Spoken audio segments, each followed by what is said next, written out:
Hey everybody, this is Rydo and we're back with another recording of Hearthstone. Today is Friday, March 9th, and we've made it to the Americas account. I've got Tavern Brawls to play, so if anybody wanted to play me on the Americas account with a Tavern Brawl challenge, now would be a great time to play me. If you're willing to let me win, that's even better. I've got also victories for Mage and Shaman and Hunters, all kinds of victories. However, I can cheat everything except for the Tavern Brawl. Like, I can't cheat the Tavern Brawl because my secondary account hasn't unlocked Tavern Brawls.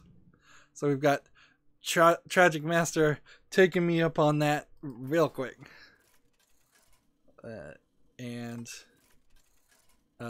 Screen, are you gonna reset? There you go. Tragic Master was chatting. He earlier said nice 50 packs of the new set hype. That is true. Whatever the new pack is, I'll open at least 50 packs of the new set, but probably closer to 150 packs because there will have to be some decisions. I have enough gold on the Asian and European account too to probably open at least 50 packs.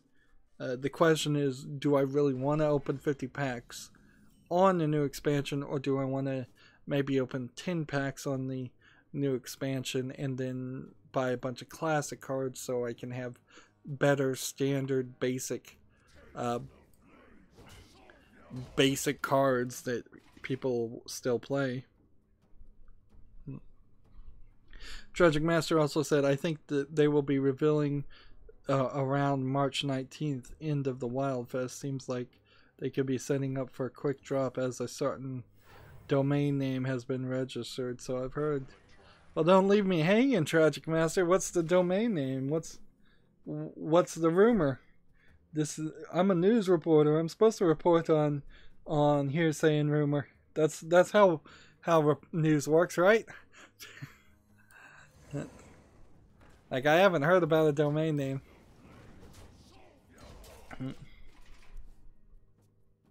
Of course, Tragic Master's playing me right now, so it may take a while for him to respond back.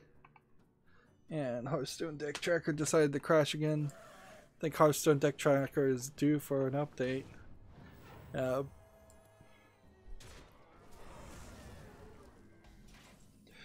I found out that Overwolf, the program that helps you cheat at arena runs and sort of cheats, it just gives you like perfect knowledge about which cards are good and which cards are bad as the arena offers you the cards. They also have a website called Crash Royale Stats that will tell you what your next chest is if you type in your user ID, so you know, I suppose, whether you're going to get a gold chest or a silver chest or a legendary chest or whatever, and when you're going to get them.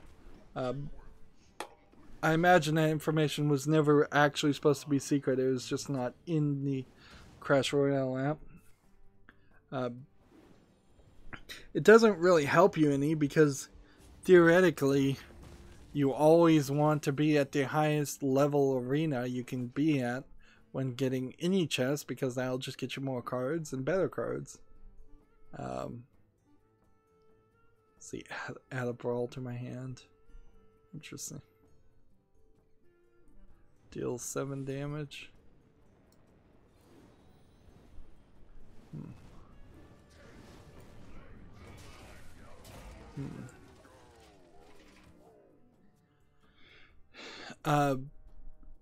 I'm having slight problems on Crash Royale. I don't play that on my channel or anything. I just occasionally, well, I play it every day pretty much, but to get the chest. And I almost have a complete collection of all the characters, but I'm at like crown level 12. But I'm having trouble maintaining and getting up to the next level of the arena. I keep running into better players than me, and much like Hearthstone, I'm usually very distracted, or at least partially distracted, playing Clash Royale.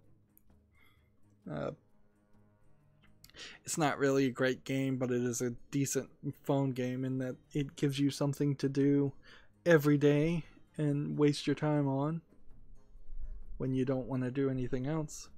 Speaking of not wanting to do things, I desperately need to do some more scheduling every month.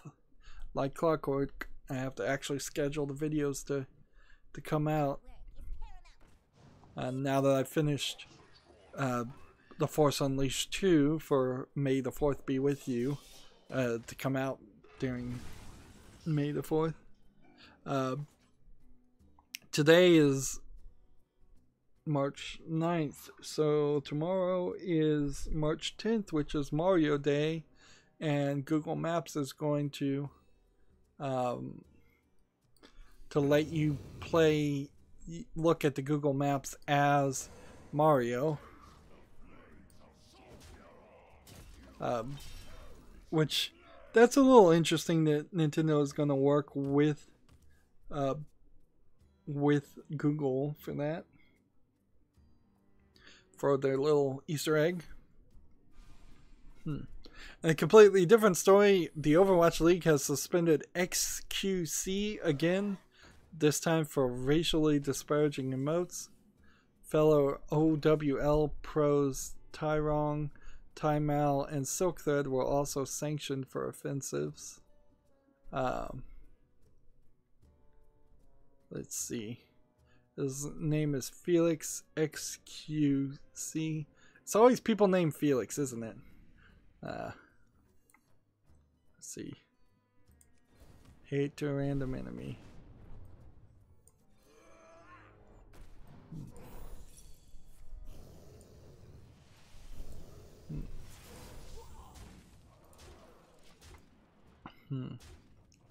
Let's see. For offenses including account sharing, posting an offensive meme, and racism and homophobia. Let's see. Tao Young, Tyrong Kim of the Houston Outlaws were given a formal warning for posting offensive memes on social media. Tyrong's punishment was apparently ameliorated somewhat by a public apology and a donation to the Hiroshima Peace Culture Foundation, action the league says were taken into account when determining the judgment against him.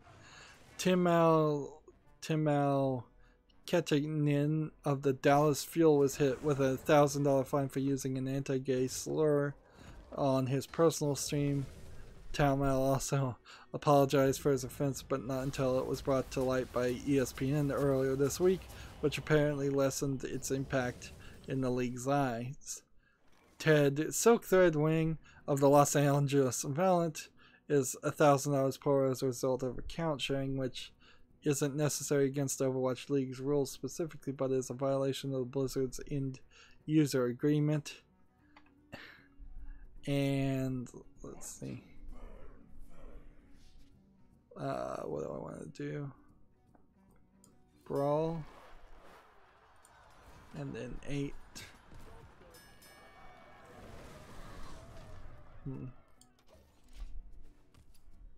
Let's see. And then Felix XQC of the Dallas Fuel received far and away the most severe punishment. He's been fined $4,000 and suspended for 4 matches beginning March 12th. XQC repeatedly used an emote in a racially disparaging manner. Geez, how do you use an emote in a racially disparaging manner? I'd like to know how that works. On the league stream and on social media, and used disparaging language against Overwatch League casters and fellow players on social media and on his personal streams, the league says.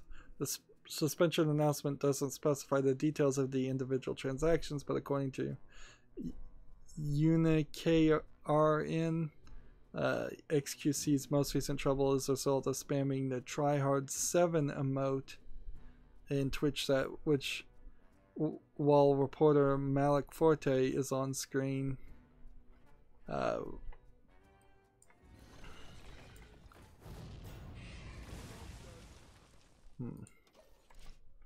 What's the tryhard 7 emote? XQC denied the emote is racist during the recent stream via Avro Gag. Not King is noting that it's a global Twitch emote and describes Forte as a good friend. He also suggested that the complaints are part of a campaign directed against him personally, and said that he and other members of the community have used the emote regularly and it hasn't been a problem until now. Let's see, is this a video? Like, I see a bunch of emotes, I don't know which one is tryhard 7.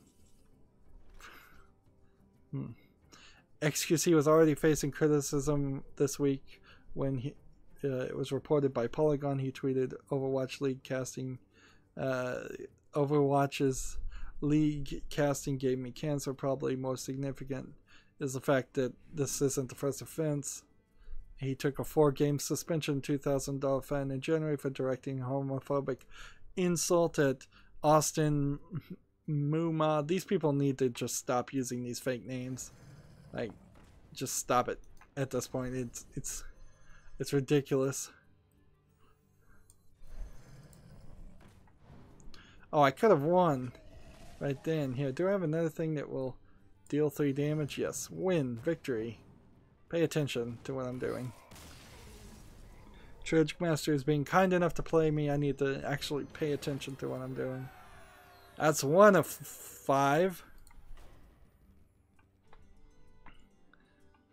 Let's see. Blah, blah, blah. Let's go ahead and skip down to this.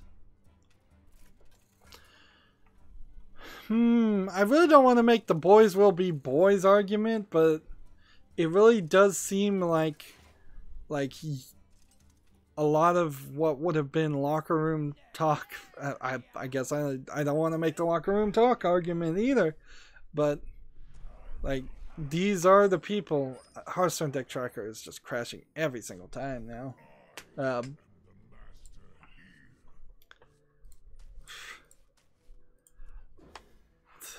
The idea to me at my age, as an older person, that a professional basketball player, football player, or any other like aggressive sports player, hockey player would be a great example. The idea that any of those people would be held to a standard so that they didn't trash talk at all is pretty laughable.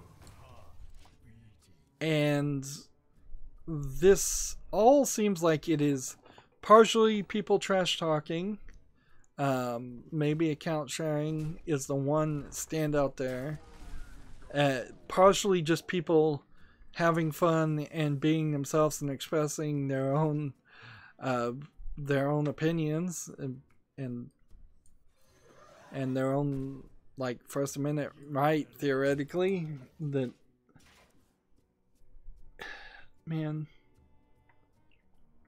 it just seems like there's way too early for the Overwatch League to go down the realm of our players are so out of control and so unacceptable that we've got to thought police them, we've got to censor them for an emote, a global Twitch emote.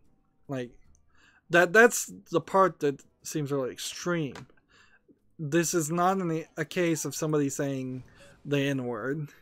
It's a case of somebody putting a tweet out and then some third party saying it's racist.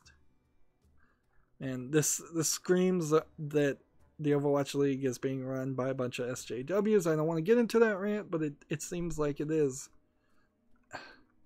And all the meanwhile, while they're doing this, they're making the actual content less interesting.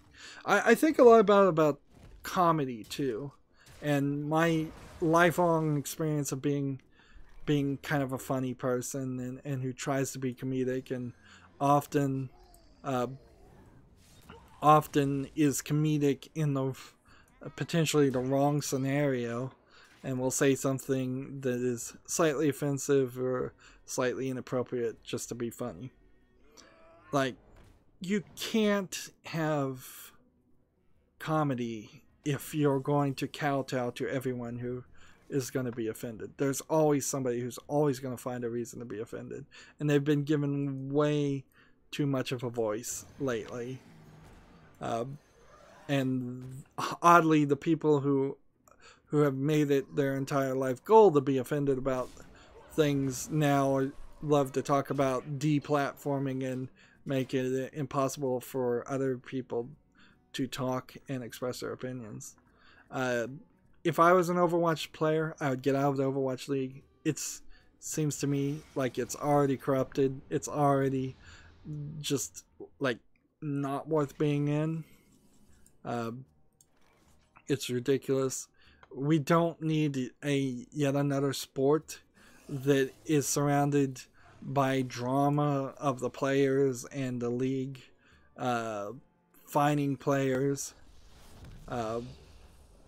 Like, I see way too much of that in football, and as somebody who doesn't even like or watch football, that says a lot right there. Like, if I was a football fan, I wouldn't want to see all the drama that happens in the background. And honestly, I don't care about ESPN's opinion or the Overwatch League's opinion. If I was an Overwatch fan and I like somebody and I like their content, that's fine. Sure, probably some of them do say some bad things and do some trash talk every now and then, but I think this has gotten already to a level of extremeness, and this is the first I've even heard of it.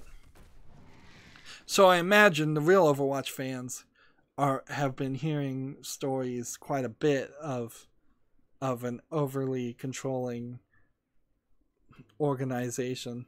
In a similar way, the Awesome Games Done Quick has also gotten worse and worse over the years because of the same thing, that they've become more controlling and not allowed people to talk about anything but the game, and just tried to go what they think is mainstream, and because of that they've lost their edge. Heck, even WWE wrestling, as it got more and more mainstream, it got more and more boring.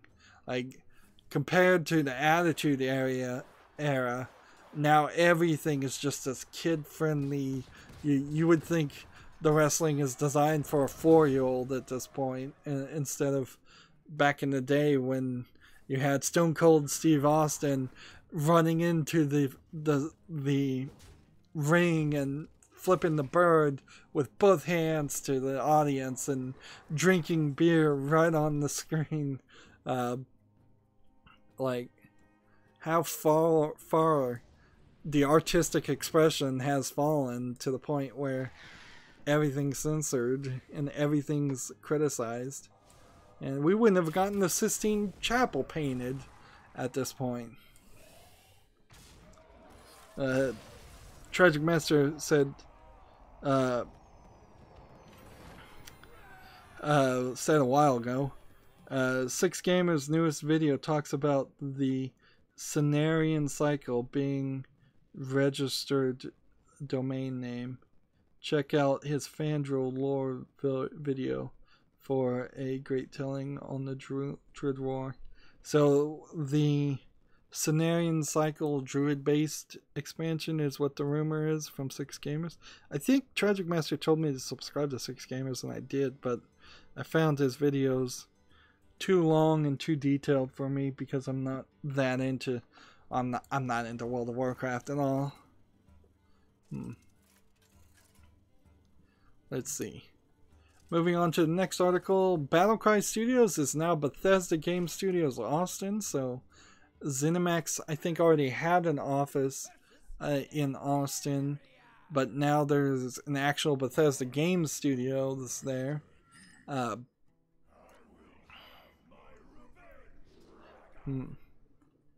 As my understanding, all the liberal people in Texas, if there are any liberal people in Texas, live in Austin, so that would be the liberal progressive type companies, the California like companies choice if they are going to make a game company in Texas, which it makes a lot of sense to make a game company in Texas because I hear the taxes aren't that bad for companies. Gearbox is in Frisco, Texas, which is slightly north of Dallas, but I suspect the only reason why it's in Frisco is because it has some really good tax reasons to be there.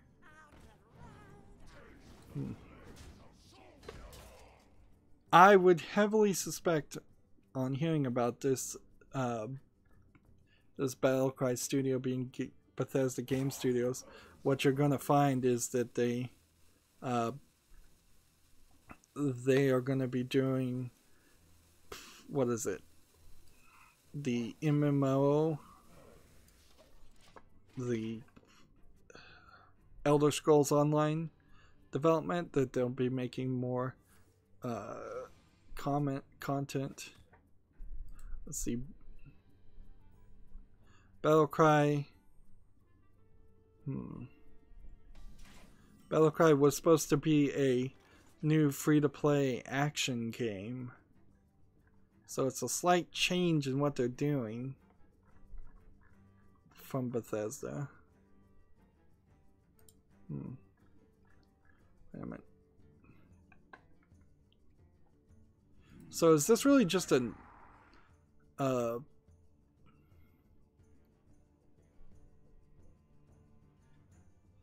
let's see. No, it is a merger. It's not just a name change.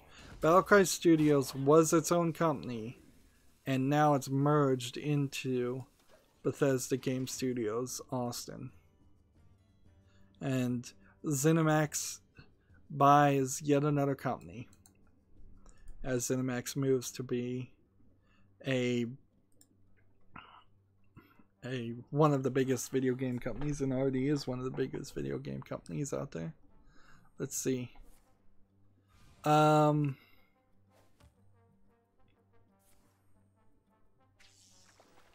The games that it developed are 2016 Doom, and then Battlecry was the next thing it was going to make.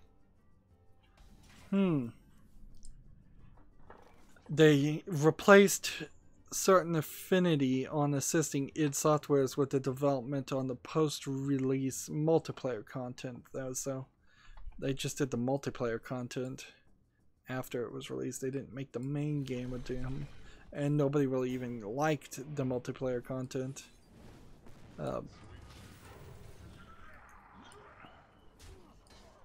Again, I need to not get too distracted here. So a company worked well with Bethesda, and if you work well with Bethesda, you get bought out by Bethesda, and they probably were more than happy to do it because they were going to lose their funding. Battlecry probably wasn't going to be a major success. Free to play is more difficult than you think.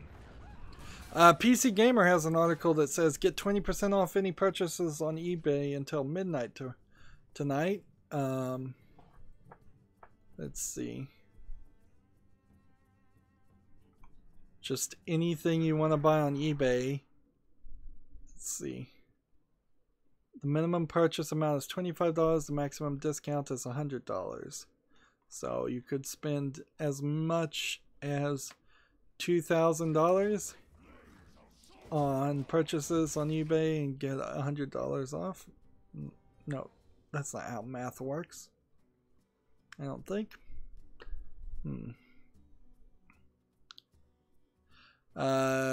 Gift cards and real estate are not eligible. Purchasers must be located in North America. Like real estate? You can buy real estate on eBay? That's crazy. That's not super video game related though either. Let's do this.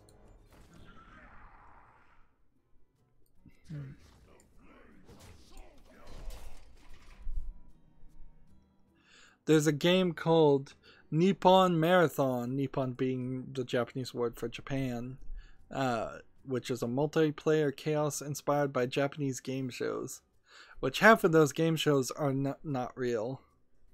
Here they've got a script where they're showing a clip of a game show where the people are biting into things and seeing if it's real or if it's chocolate.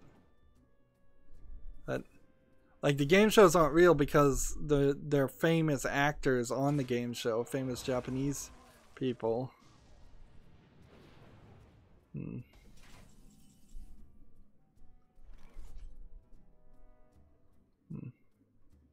Like, people are biting into the leg of a table and it's actually made of chocolate.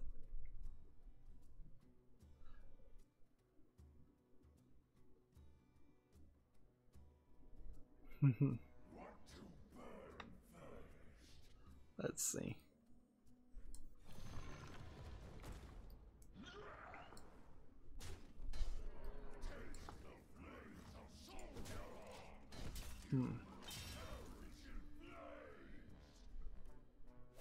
Let's see. Getting back, however, to what this game is, it looks like it's probably not much of a game. The animation doesn't look that good. Let's see. It's going to be in early access and they'll be adding more maps.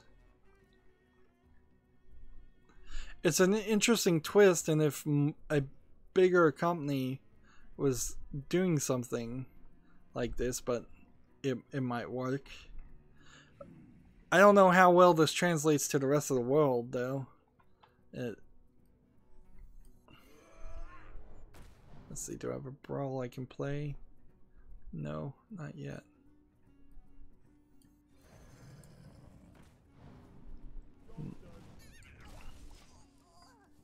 Like, no date, no listing on as far as what consoles or platforms this is going to be on that I can see. So yet another PC Gamer article that's not really that informative. Here's that game Supersonic Racers that was released by the same company that made another racing game on the same day and has a history on Steam of releasing bad games. And yeah, at this point it seems like they're flooding the market with very similar, if not the exact same games, potentially asset flips, potentially even their own asset flips. This game is only $2.70 right now, but it's still not worth that much in my opinion. The other game that they released on the same day was called Calvin Tucker's Farm Animal Racing. Just brawl time.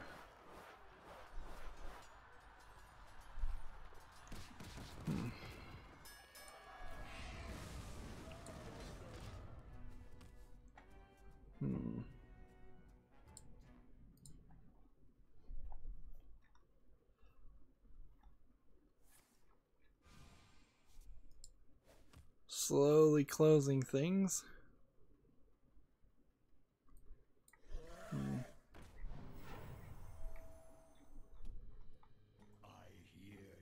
Need to mute yet another person. Like, every stream now, there's somebody on my Twitter that I've hit now where I'm just like, I don't have enough bandwidth to see your tweets anymore. Usually it's just companies advertising PC components and things that may have at one point had something on sale or giveaways.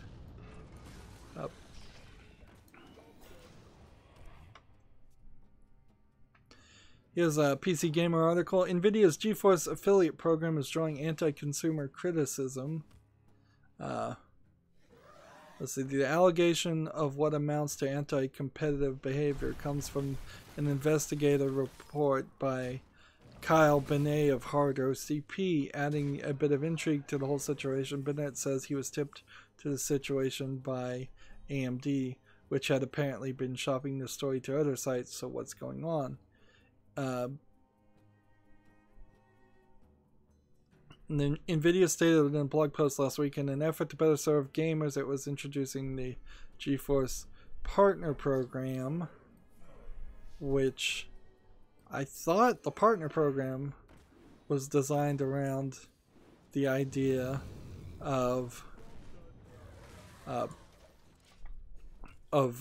not selling games to, well, let me just read it. The GeForce Partner Program is designed to ensure that gamers have fully transparency into the GPU platform and the software that are being sold, and can confidently select products that carry the NVIDIA GeForce promise.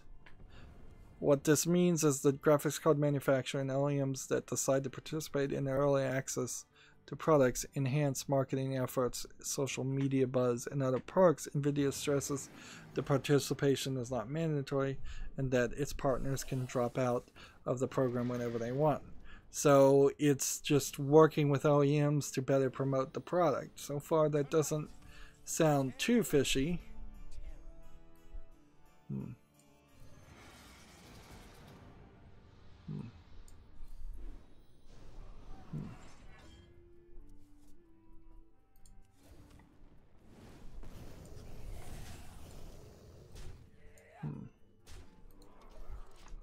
Let's see.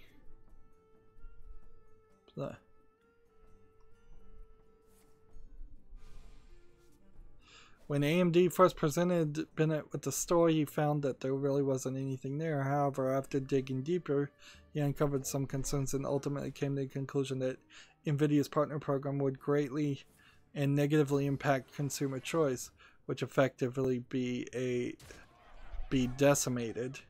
One of the main issues Bennett raises is that one of the requirements calls out for partners to align their gaming brands exclusively with GeForce. To use Asus as an example, and it's not clear if Asus is going to participate, it would no longer be able to sell both NVIDIA and AMD graphic cards under the Republic of Gamers brand, only GeForce cards. Okay, I can see how that taking branding away might be an issue. But I guess at the end of the day, if you're trying to unify your branding and all advertise the same thing and have more impactful things, like potential commercials on TV saying GeForce games, gaming cards are the best, you wouldn't want to see the Republic of Gamers brand then used for something else. Bennett also claims that companies willing to speak to him anonymously on the subject, they have voiced the same exact concern, and that NVIDIA would hold back allocation of GPUs, that NVIDIA would hold back allocation of GPUs if they chose not to participate. From all we have talked to, the issue of not allocating GPU inventories to non-GPP partners have not been spelled out contractually, but is rather done with a wink and nod. See, this is a really awkward story because it's AMD literally wrote this story and gave it to Benoit to write, to take credit for. And so it's kind of a propagandist piece, but it might actually have a few things that are interesting and might be true. I mean, a lot of it is just might or maybe this will happen. Maybe it won't. Seeing how it's PC Gamer repeating this article, I wouldn't have been surprised if NVIDIA had given PC Gamer a little bit more advertising money this month, that this story wouldn't have come out, or it would have come out in a completely different way, or a completely different story would have come out. Let's see, are there any comments down here at the bottom?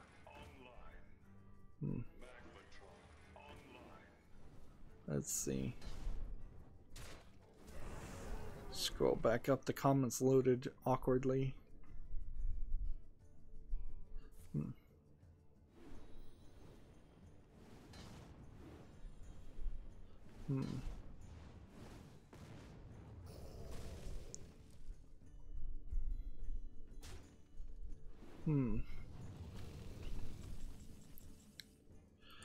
there's always going to be some weirdness, I would say, also about whether you get review copies or how many GPUs you get. Like right now, with the shortage of video cards, right now is the perfect point for NVIDIA to use that shortage to its advantage and make the companies they like fall in line and do what they want to. Otherwise, they can just say, well, we don't have any inventory for you at all, so you don't have any cards to sell, so you're out of business. Speaking of out of business, apparently there's rumors that all of Toys R Us is going to go out of business, so I'd keep an eye on your local Toys R Us and see if you can get some decent deals.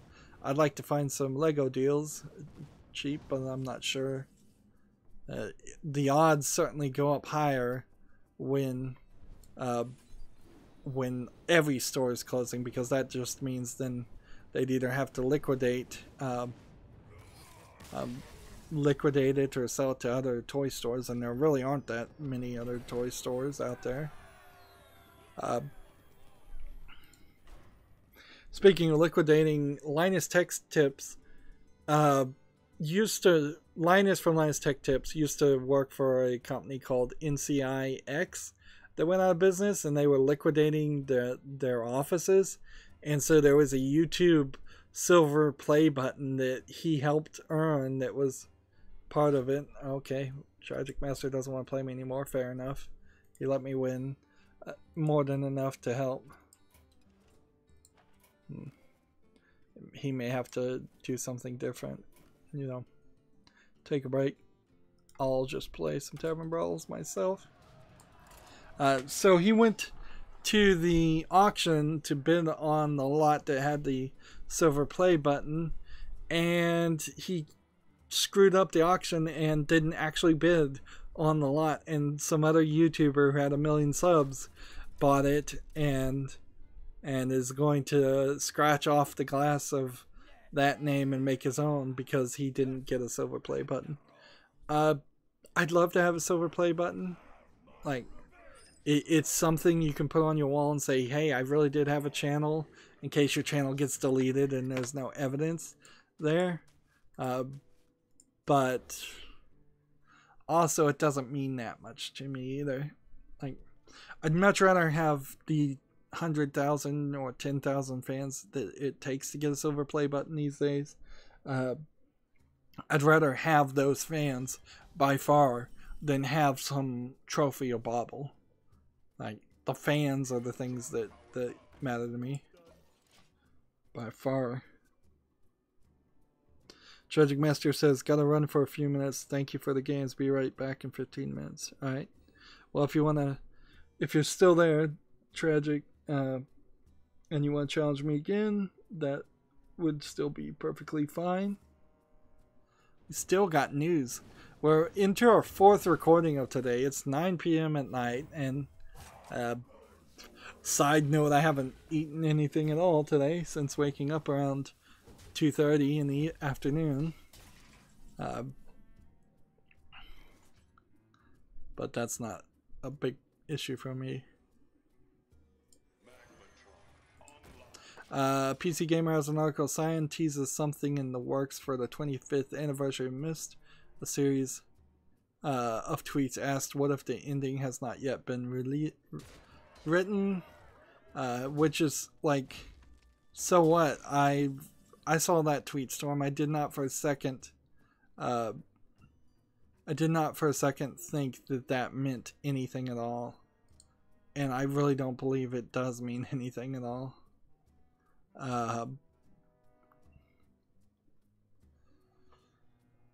Yeah, it would be a little crazy if Cyan tried to do a remastered version of Myst. I'll do it. Like, if you've got an Unreal Engine 4 version of the Myst Island you wanna sell me, I'll fall for that and pay once again for the game. But I really don't. Since I've recently played Myst, I really don't want to play it again. I'd prefer them to spend their effort to try to get Myst 3 made, or Uh, I don't know what you could do.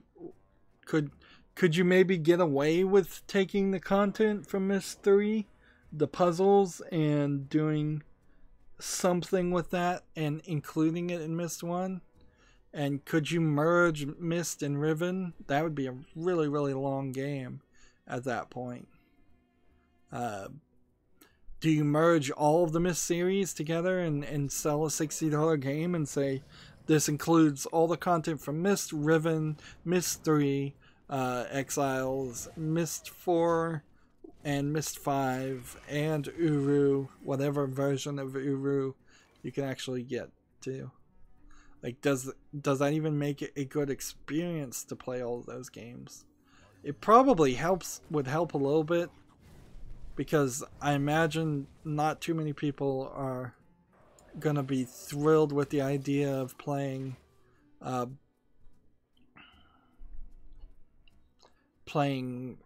like Myst 4, Myst 5 alone. You could take a lot of the content and levels from Myst 5 and take out the terrible tablet drawing mechanic. But I imagine they're not doing anything. Maybe just that was it. 25 years, we're moving on to our new game, Firmament. Thanks for the support. Let's see. I could do this. I don't know specifically why I would do that, though.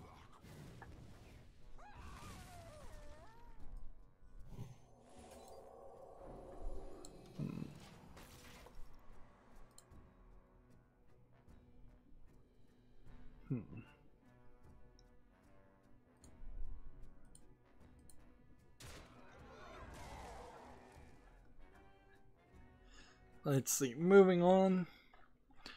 The Gamma Sutra has a article written by somebody. Gamma Sutra, like any article written by Gamma Sutra could be written by anybody. They have like no editorial direction, I think intentionally. It's called Road to the IGF, the Independent Game Festival. Karina Pop's Tin, Mississippi. Karina Pop, I imagine, is the maker. There's a trailer. It's not showing much, frankly, so like I don't know what it is or what it's gonna be.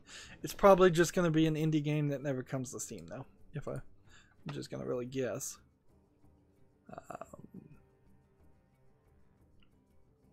Do I have anything that would do damage to people? So they'll set a minion's attack to 3. There we go.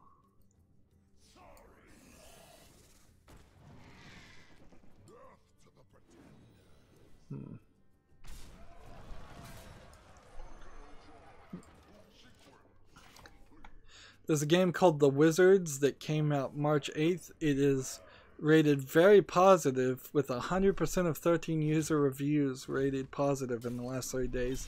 91% in total rated positive. What is about The Wizards that makes it such a positive game? It's made by a Carbon Studio.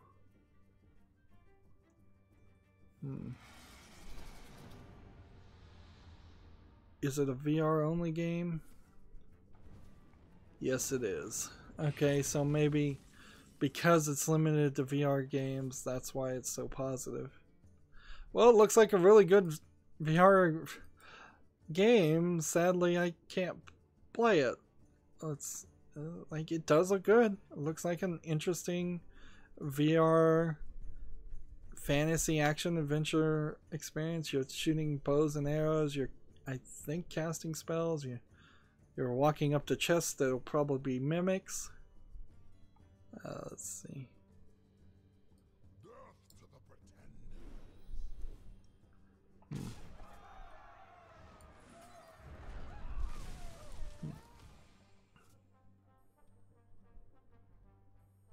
At the start of your turn, gain control of it.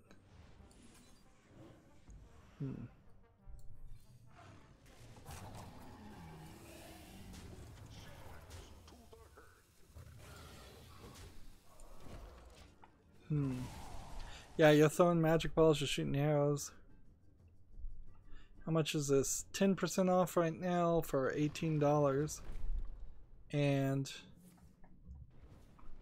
there's a whole bundle, Sword and Sorcerer VR bundle, which has a game called Carnage and The Wizards and VR Dungeon Knight. This game I'm looking at is called The Wizards 2, so that's the same game, 3 games. And all kinds of awards that are being given to it. Here's a not recommended early access. It's definitely a game and you can play it, but it does nothing to set it apart. Walk into open area, kill enemies, walk to next area, repeat. Let's see, so that's like the only negative response. There's 7 negative response. There's 90 positive responses. So either this is just flooded with lying positive responses, or let's look at the positive responses.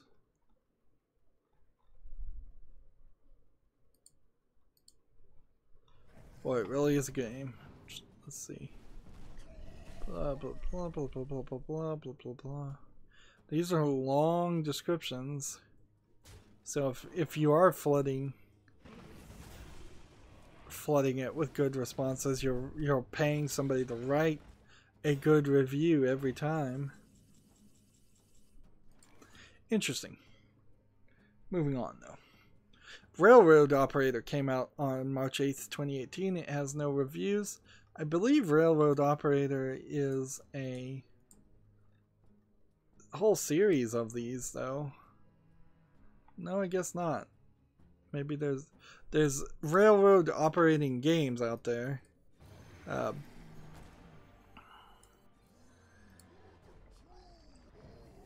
Certainly.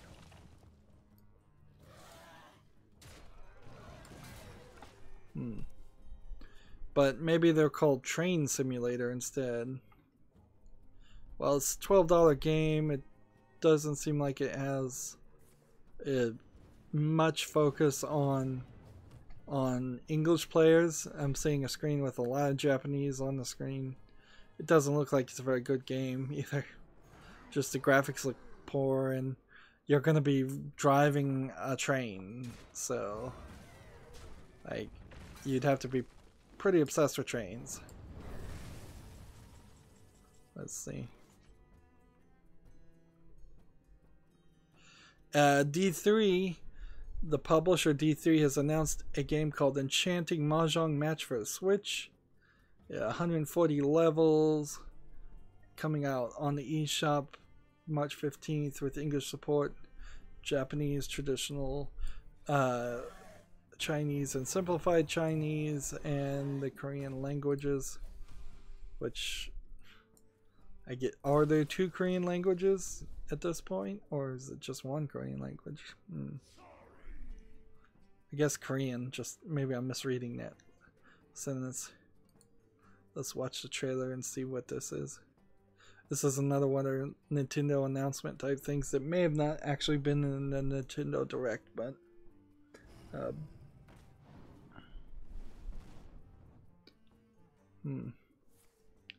it's just another Mahjong thing.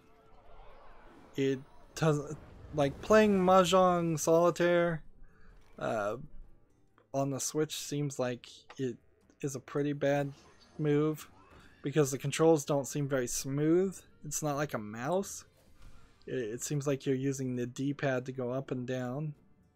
I think they're at least teasing here some anime girls. Yep, meet fantastic beauties in the trailer.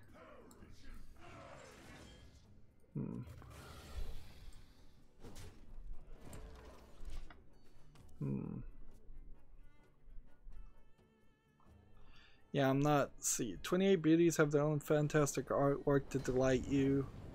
Supports 5 languages. Yeah, it doesn't seem like it's much of a game. Just an eShop trash. Hey, and my icons are now back. There's Square Enix announced an idle training game called Idle Fantasy for smartphones, due out on iOS and Android this summer in Japan. Let's watch this trailer and see what this is all about. Alright. Destroy all minions except one.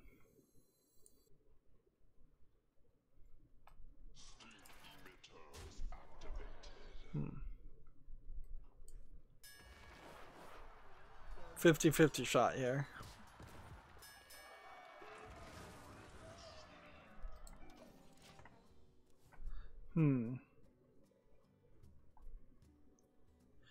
So I'm seeing a trailer here of a boy band idols. I wasn't expecting that, but surprised. Certainly, probably in the positive. And now I'm seeing a different boy band.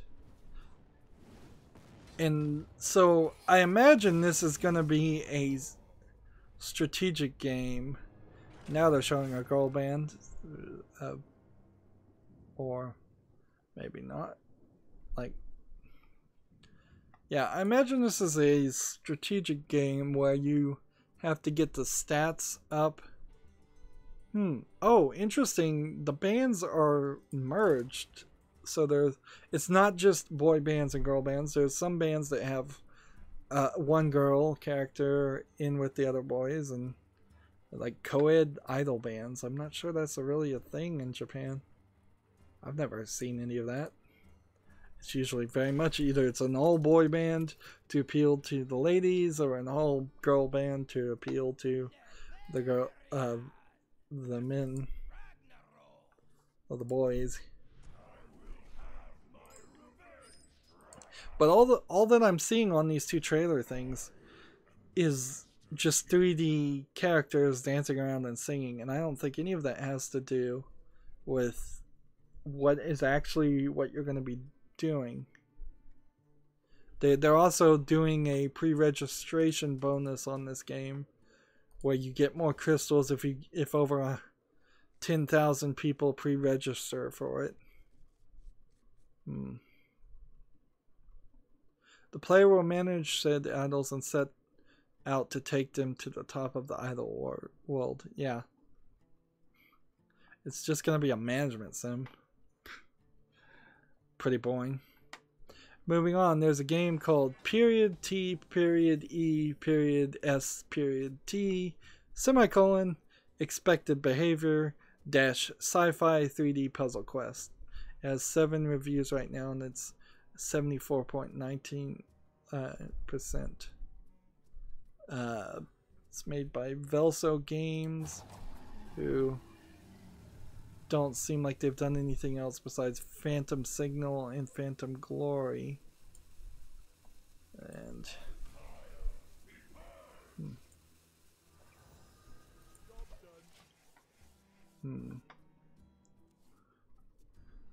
so I don't know if this is an attempt to be something like a new Portal.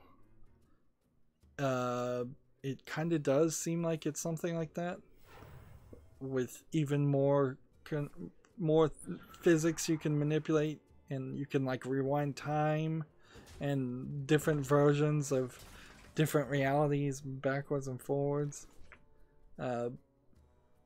It looks pretty crazy. Multiple body control. So all these concepts are interesting. It's early access right now.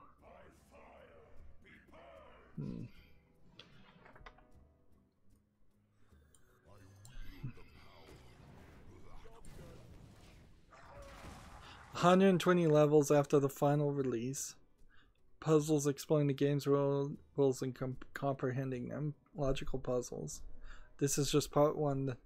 There's already a ton of new ideas planned to enjoy the next parts as the next parts are released. What are people saying?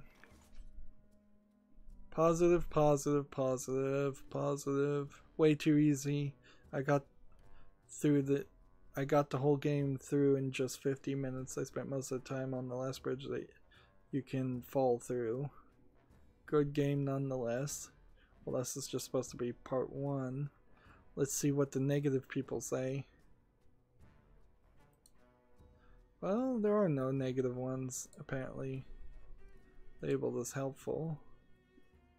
They're all positive. How much do they want for this game in early access? 40% off, $2.40. I'll do this. Like, slightly concerning that the only English languages are both are English and Russian, because that implies that this is a Russian developer, and in a very stereotypical way, that's a little weird. Like, I don't really trust Russian video game developers to finish their products. But everything I see looks good. So I'm putting this weirdly named, poorly named game test. I guess if it's Russian, it also explains why the period is in front. Expected behavior. It came out March 8th. I'm putting it on the wish list to follow if it comes out of early access at any point in the future and is an actual finished game. That will be cool.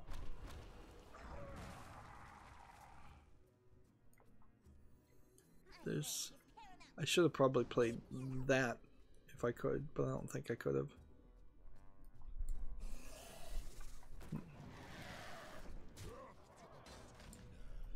Moving on, Arc System Works has announced a food gobbling rhythm game called Eat Beat Death Spike Sand for Switch, featuring characters from the Blaze Blue series. I want to see this. It's coming out March 22nd worldwide on the Nintendo eShop for $7. Like, there's a bunch of songs that are Japanese songs that I don't recognize. And let's see. A couple of characters, not a ton, maybe about 5. Let's watch this trailer and see what this is. It's E for everyone, according to the trailer. Or the trailer's E for everyone. I never am certain about that, honestly. Like, is the trailer E for everyone, or is the game E for everyone?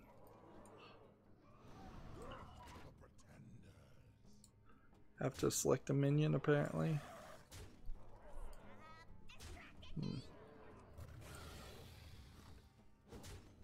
Let's go ahead and destroy this guy.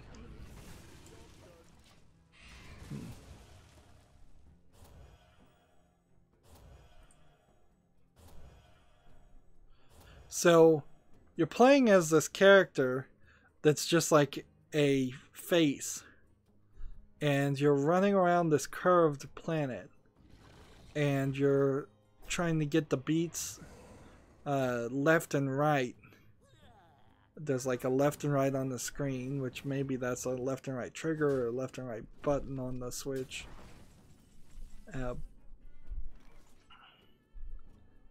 And there's 3 playable characters, and then they're dragging behind them another character that doesn't seem like they're playable.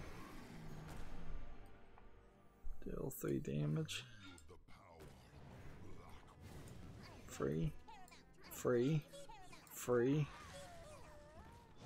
End the turn. You know, for all of its description, this game is actually pretty boring looking.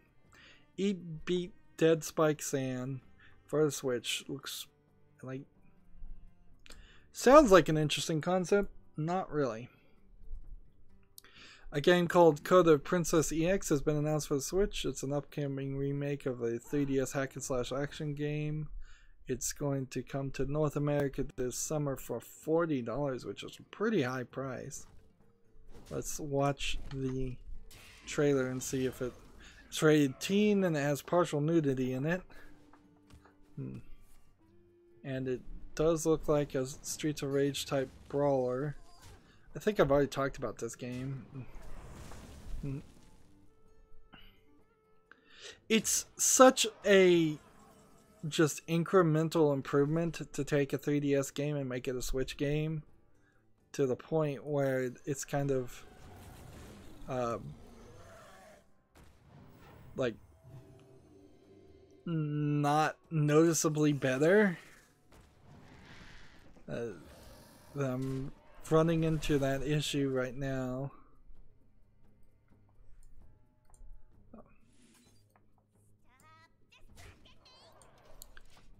Like, this looks like it would have been a fine game 10 years ago. And it would have actually had pretty good graphics 10 years ago. But now it just seems like a lack of effort. A lack of polish on the animation style. Let's see. Close that. I bet I have some jobs somewhere around here that we can briefly cover before we wrap up the stream and move on to the silent post show.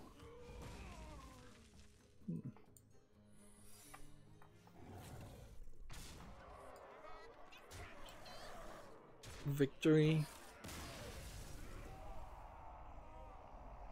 Why were people... For some reason I have this game called Crusaders of Light that has a 56% positive rating on Steam. It came out April 20th. It's like a Hong Kong MMO. I don't know why. It's free to play. Somebody must have talked about it for some reason, but I don't see anything.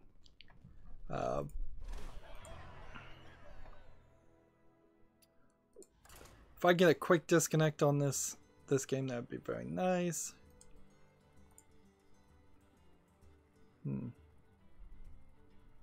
Now this game, Golem, is interesting because I could have sworn that there was a game called Golem for the PlayStation VR.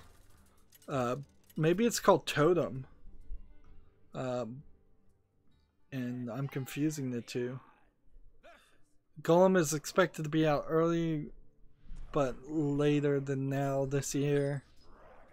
And the trailer I'm seeing is, it's not VR. It's a side-scrolling platforming game where you're playing as a girl who controls a golem that shapeshifts, and you're doing puzzles. And there's really nothing wrong with this game, but also kind of nothing super special. Like, this looks like less quality than the Hat in Time by maybe one notch. It may still be a very good game, and it may get some more polish on it. Side-scrolling puzzle adventure game about a young girl and her shape-shifting golem. And this really is just another PC Gamer article with no actual information.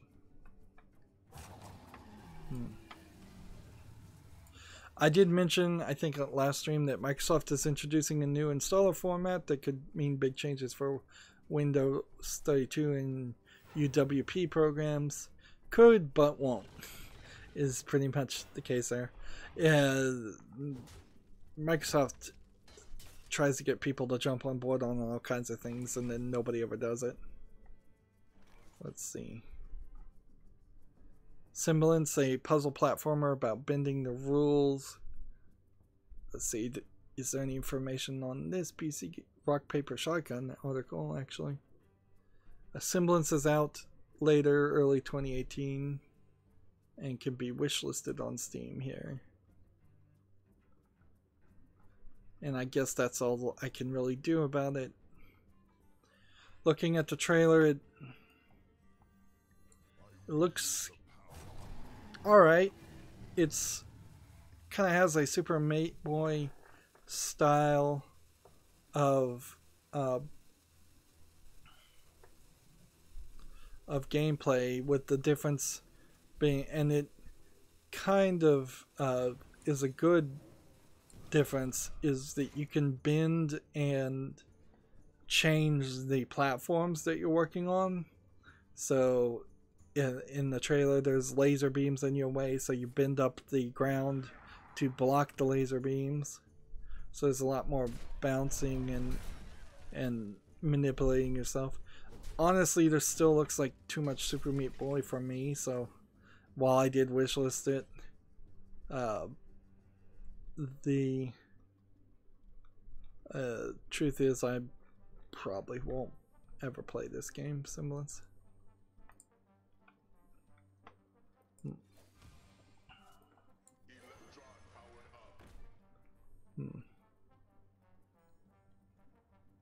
Turn everything to everybody's hand or destroy it. It's just in the turn. HQ Trivia has secured $15 million in funding, so people who like that app will probably be interested in that. Although, in all fairness, it's probably a little too late now. Yeah, here's some jobs. I'm just gonna skip through these really quick. Senior animator job at Deep Silver Volition, located in Champaign, Illinois. A scenic cinematic designer at Remedy Entertainment in Helsinki, Finland. A mobile game producer at Island Brains in San Mateo, California. A tools programmer at Creative Assembly in Horsham, England. A senior back-end engineer at CCP in London, England. And that was one page. Let's see. Gamasutra has an article called "Check out this now open source code powering the UI layout in Heaven's Vault." Heaven's Vault, a game that is in development that will let's see what this does.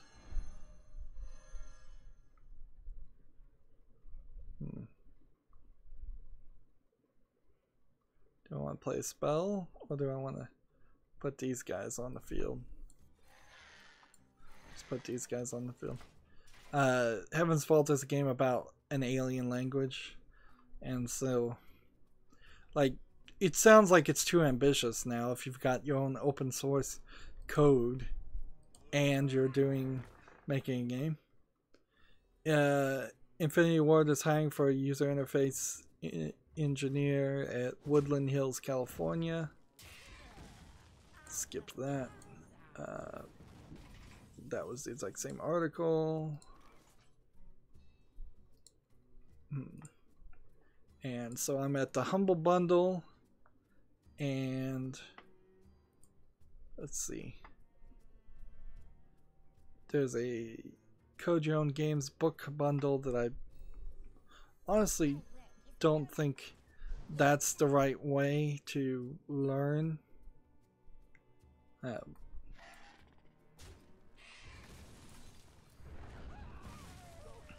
Like, I think you really need to learn programming from a classroom to begin with. Otherwise, you're just going to reinforce bad habits.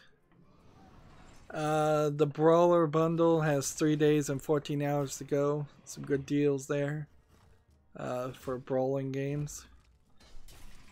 Again, I'd love somebody to gift me tweet me some of the, well, not tweet me, but direct message me on Twitter some of those codes if they have some duplicates.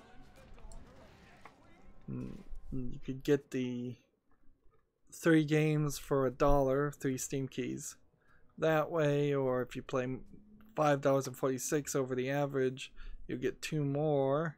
If you pay $9 in total, you'll get 2 more. And let's see, Twitch. Is there anything new on Twitch? Not really. Nobody's found my Twitch account yet, not surprisingly, since I don't really have anything on it. And we're back to Twitter to see what in the several hours of me playing have I gained. Let's see, this. Is there anything any of these do? This.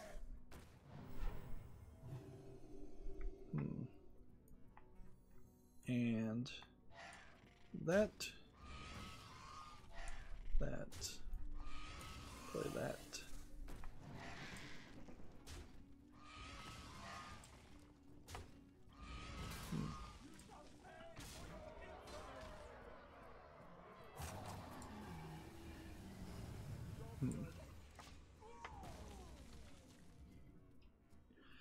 Oh, here's a new story. A PUBG team loses $12,000 prize after being disqualified for cheating. Man, these esports, they are not starting off on the good foot. We gotta read that article. I can't just leave it there. ESL ruled that Ian Bawawaka Crow exploited a glitch that enabled him to see through walls. Optic Gaming finished in second place in a recent PUBG Invitational tournament at the IEM contest, earning a tidy $12,000 prize money. I wonder if half of these tournaments just don't want to pay the money, and so they're trying everything they can do to make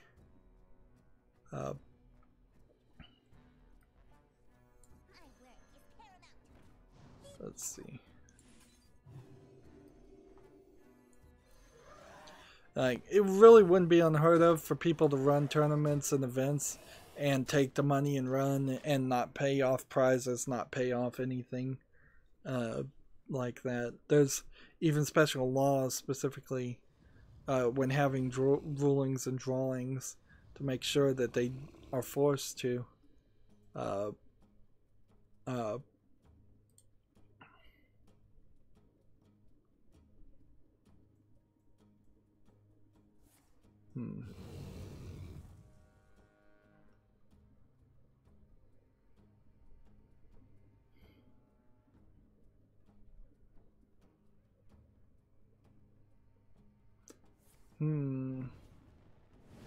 See, the video I'm seeing of the wall glitch, because they kind of have it here, shows somebody turning around in the wall and potentially unintentionally looking through the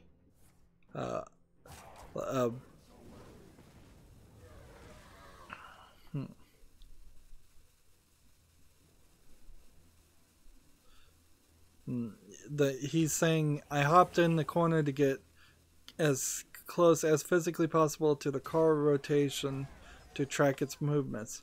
If you watch the match live and are familiar with the terrain, there is no benefit to having vision of that hill during that scenario. And like, that's the truth of it. Like, it looks like he's trying to hear, and that's what he was saying. He was trying to physically be close enough to hear a car. There's literally nothing he sees. He just sees an empty field. So in this instance, again, it feels like just bad management.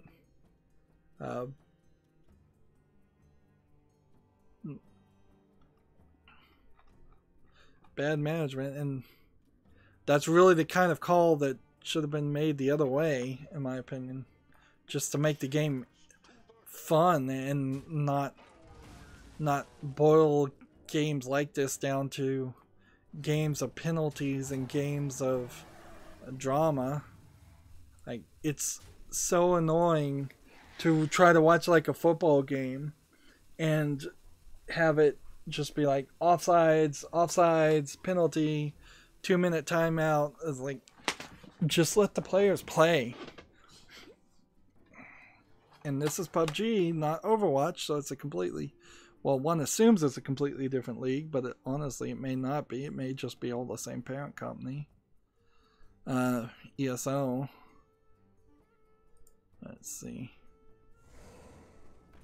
Like, I wouldn't want to watch any of these tournaments now if half of them are going to end in controversy and in complaints and people not paying what I would imagine he's due. The entire team lost that money because of this decision, not just that one person.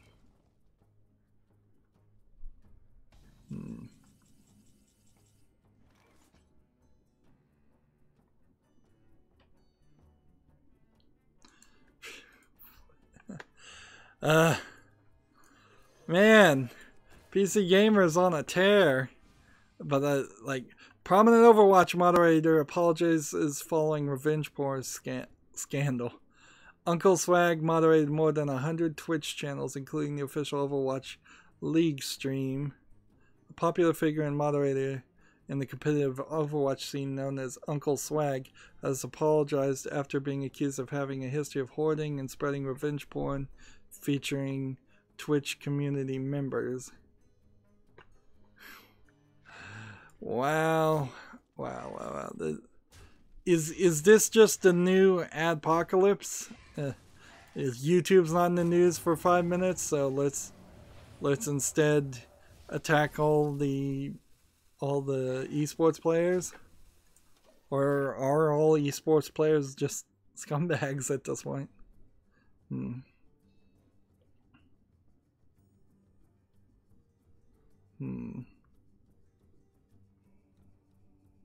Uncle Swag has never been an employee at Blizzard. He was part of the community-driven moderation team, which is currently being dissolved in favor of an in-house team.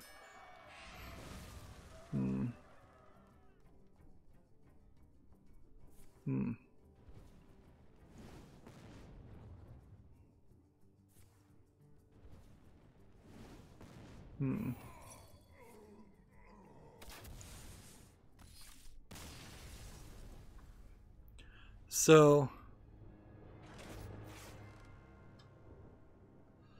people are sending him porn and he's disseminating it? I don't even know. Okay, to follow this story. This is ridiculous.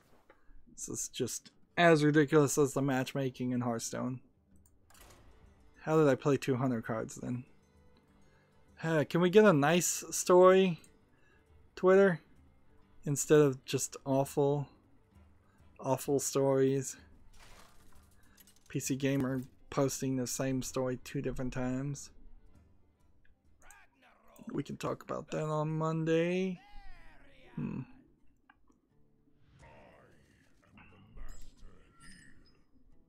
It's just another game out.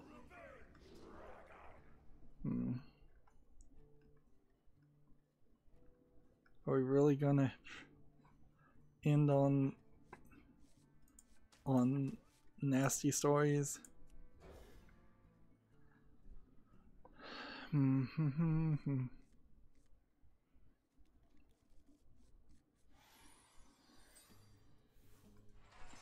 Tyler McVicker of Valve News Network. He tweets too much about personal stuff, in my opinion.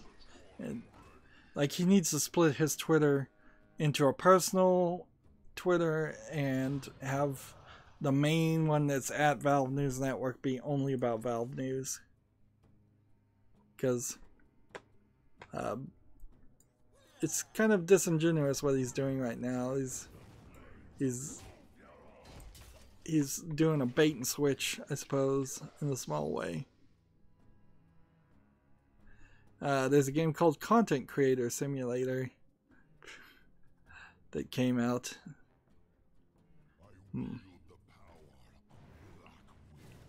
The Evil Within, number 45, that's gotta be close to the last episode. Came out 3 hours ago on my channel.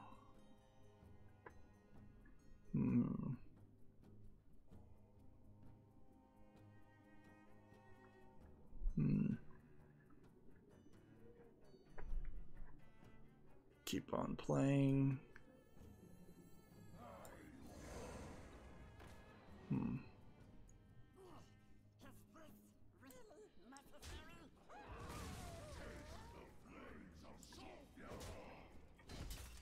Keep on playing. Scrolling down my Twitter, trying to find anything nice to say. Nice to report on.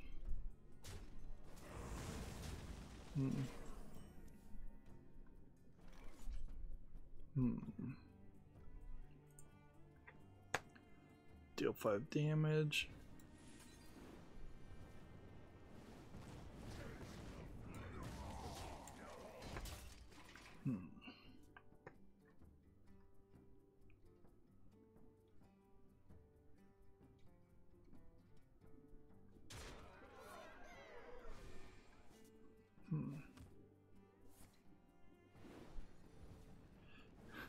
The CEO of YouTube has tweeted, "Wow, so cool that new butterfly species named for a YouTuber called Emily Grozzoli and YouTube creator of the Brain Scoop. Congratulations."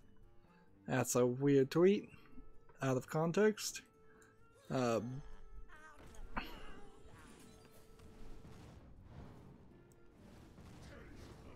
just dying. I'm gonna lose. Borderland titles are on sale now on Steam, so if you don't have Borderland, every Borderland games, I would recommend getting them while they're not cheap.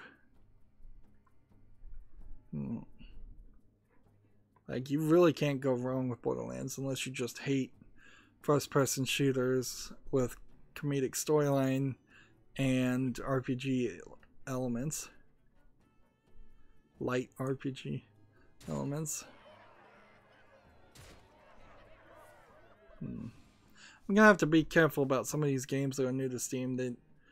Some of these Unity demos and asset flips actually look decent enough to trick me. What in the world was that? What was that card?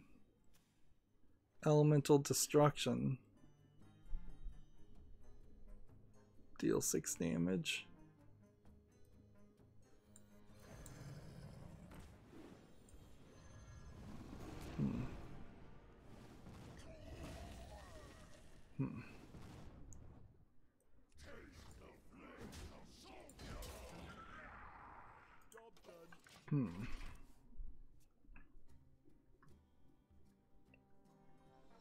Keep on scrolling down the Twitter.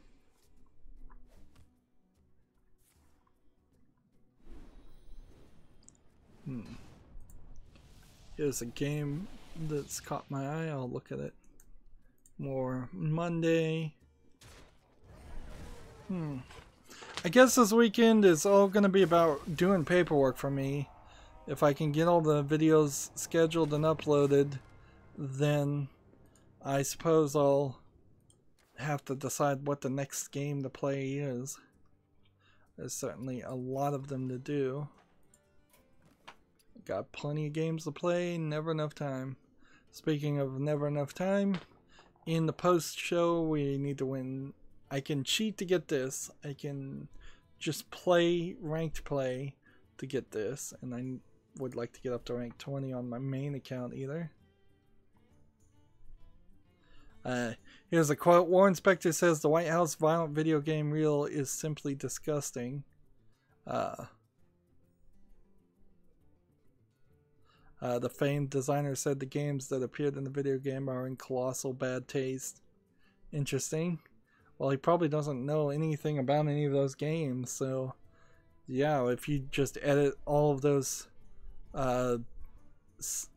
scenes together, many of which were controlled and made by the player, not the actual creator of the game themselves, like you get into some weird argument there. It's like, if the game just coincidentally allows you to stab an enemy, and then you take it as a player to the extreme and line up 1,000 enemies and stab them all in a row, like, was that the intent and the creative intent of the game creator?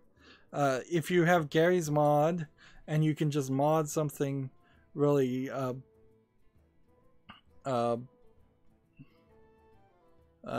really violent into a scene,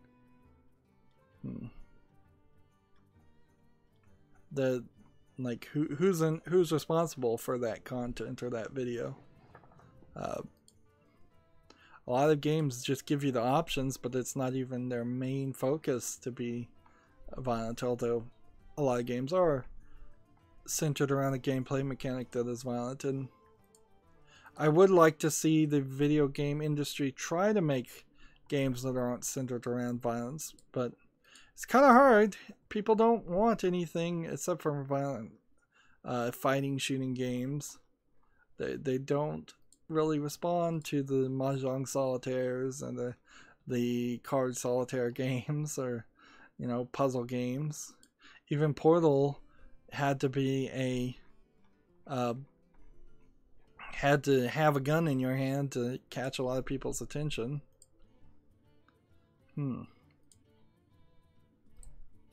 Well, that's it for my Twitter. Tragic Master, I guess, never came back on or never wanted to play me. That's fine. It's time to go to the post show. We've still got some work to do, certainly.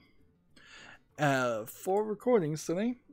As always, a really good Friday, too. I want to point that out. A lot of people in the chat, like, maybe I can now have hope that there's no going back, that we won't have dead Fridays like I used to have. Maybe somebody will always come. Somebody will always say hi.